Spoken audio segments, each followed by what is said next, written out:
Parliament ఎన్నికల ముందు BRS కు షాకుల మీద షాకులు తగులుతున్నాయి. వరంగల్ బీఆర్ఎస్ కు మరో షాక్ తగిలింది.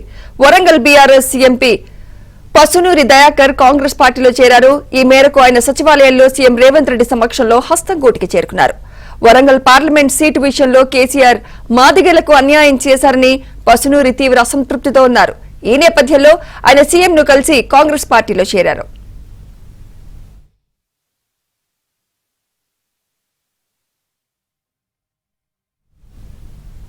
ఇదే అంశంపై మరింత సమాచారం మా ప్రతినిధి రాజేష్ అందిస్తారు. రాజేష్, మొత్తానికి పార్లమెంట్ ఎన్నికల నేపథ్యంలో కాంగ్రెస్ పార్టీకి 10కి పైగా లోక్సభ స్థానాలు గెలుచుకుంటామని పదే సీఎం రేవంత్ రెడ్డి చెప్తున్నారు.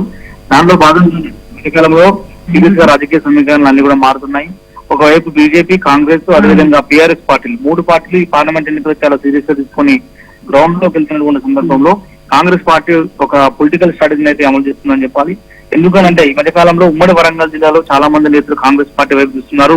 ఇప్పటికే ఇటు ఇవాళ వాస్తవానికి పసునూరి దయాకర్ ని గతంలో ముఖ్యమంత్రి కేసీఆర్ సీఎం గా ఉన్నటువంటి సమయంలోనే లోక్సభకు పంపించే ముందు ప్రయత్నం చేశారు.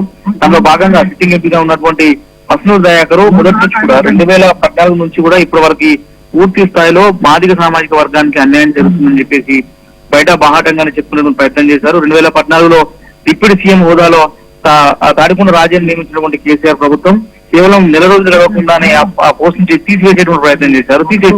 ఆ తర్వాత రాజకీయంగా మాదిగ సామాజిక వర్గానికి, మాల సామాజిక వర్గానికి మధ్య డిఫరెన్స్ క్రియేట్ చేసేటువంటి ప్రయత్నం చేశారు. ఈ నేపథ్యంలో పూర్తి స్థాయిలో కాంగ్రెస్ పార్టీని నమ్ముకోవాలని చెప్పేసి కూడా ఈ 2 సామాజిక వర్గాలు భావించినాయి. దానిలో భాగంగా మొన్నటి వరకు టీఆర్ఎస్ పార్టీలో కీలకంగా ఉన్నటువంటి నేతలందరూ ఒక్కొక్కరు హస్తంగూటికి చేరాలని చెప్పేసి నిర్ణయించుకున్నారు.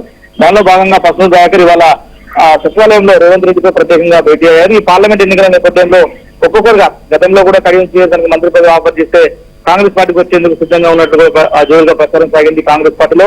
దానిలో భాగంగా పసునూరి దయాకర్ సీఎం రేవంత్ రెడ్డిని కలవాలని రాజకీయంగా ప్రాధాన్యత సంతరించుకుంది. ఇప్పటికే దానం నాగేందర్ కూడా కలిశారు.